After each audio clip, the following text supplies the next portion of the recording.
நம்முடைய பிதாவாகிய தேவனாலும் கர்த்தராயிருக்கிற இயேசு கிறிஸ்துவினாலும் உங்களுக்கு கிருபையும் சமாதானம் உண்டாவதாக.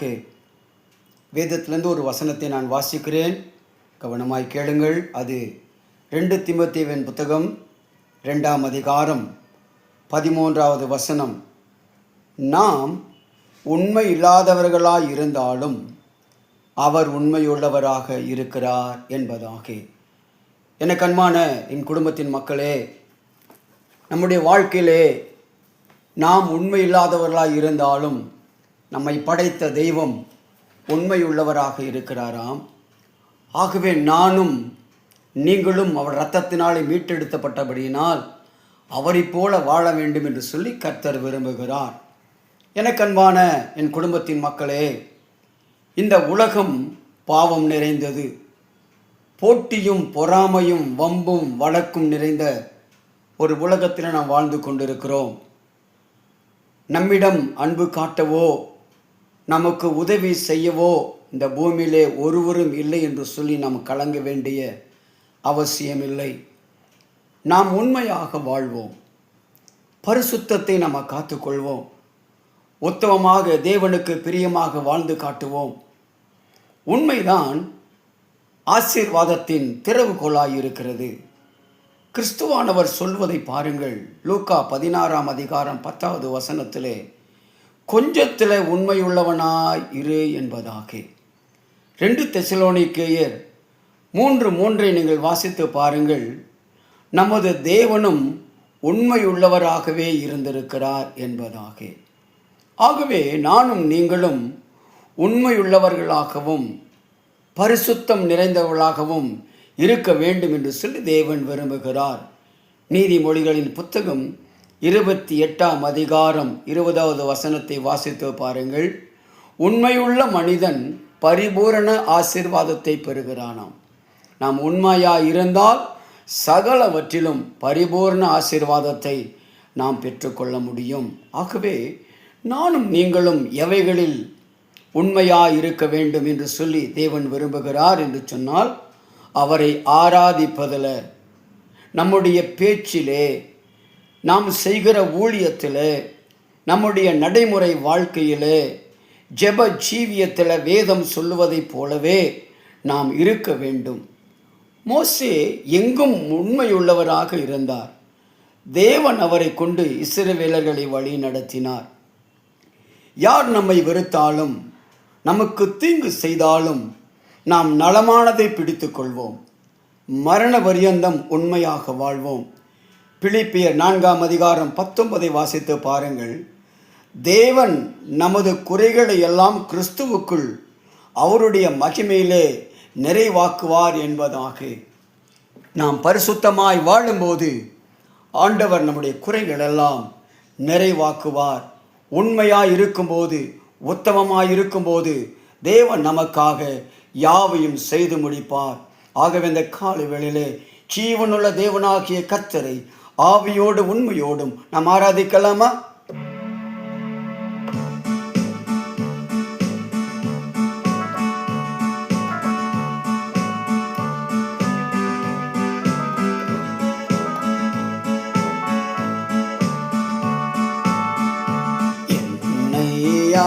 கொண்ட இயேசு உம்மை யார் என்று நான் அறிவேன்.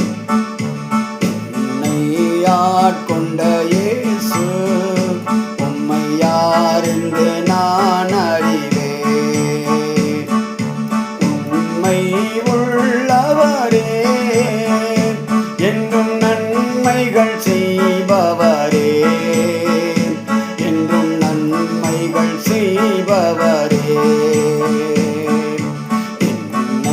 ஆட்கொண்ட இயேசு உம்மை யார் என்று நான் அறிவேன்.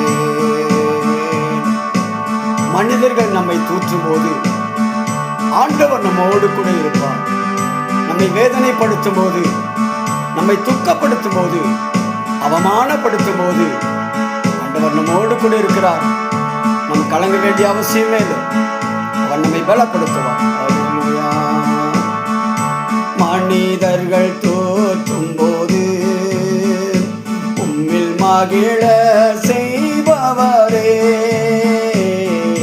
மனிதர்கள் தோற்றும் போது உம்மில் மகிழ செய்பவரே, அதை தாங்கிட பலன் கொடுத்து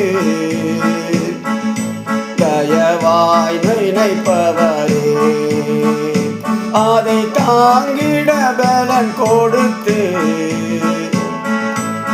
தயவாய் அணைப்பவரே, என்னை ஆட்கொண்ட இயேசு உம்மை யார் என்று நான் அறிவேன். தனிமை வாட்டும் போது நல்ல துணையாக வருகிறவர் நம்முடைய ஆவியானவர். அவர் ஆவியினாலே தேற்றி அபிஷேகம் செய்து நம்மை உற்சாகப்படுத்தி நம்மை பலப்படுத்துவதாக வாக்கு கொடுத்திருக்கிறாரே. கலங்காமல் என்னோடு இணைந்து கொள்ளுங்கள். தனிமை வாட்டும் போது நல் துணையாய் வருபவரே. ஆமென். தனிமை வாட்டும் போது நல் துணையாய் வருபவரே, உம்மாவியினால் தேற்றி அபிஷேகம் செய்பவரே, உம்மாவியினால் தேற்றி அபிஷேகம் செய்பவரே,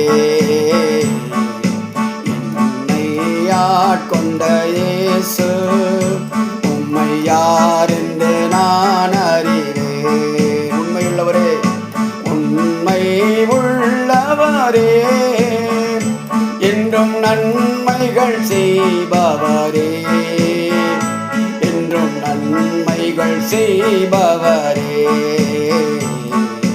என்னை ஆட்கொண்ட இயேசு உம்மை யார் என்று நான் அறிவேன்.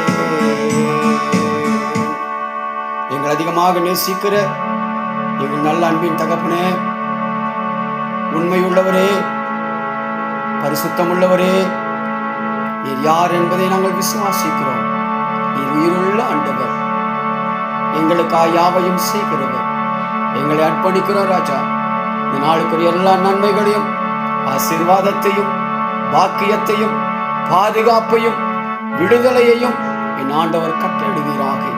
உம்முடைய சமூகம் எனக்கு முன்பதாய் போகட்டும். இயேசு கிறிஸ்துவின் வெளியேறப்பெற்ற நாமத்தினாலே பிதாவே. ஆமேன், ஆமேன், ஆமேன். கர்த்தர் உங்கள் யாவரையும் ஆசீர்வதிப்பாராக. ஆமேன்.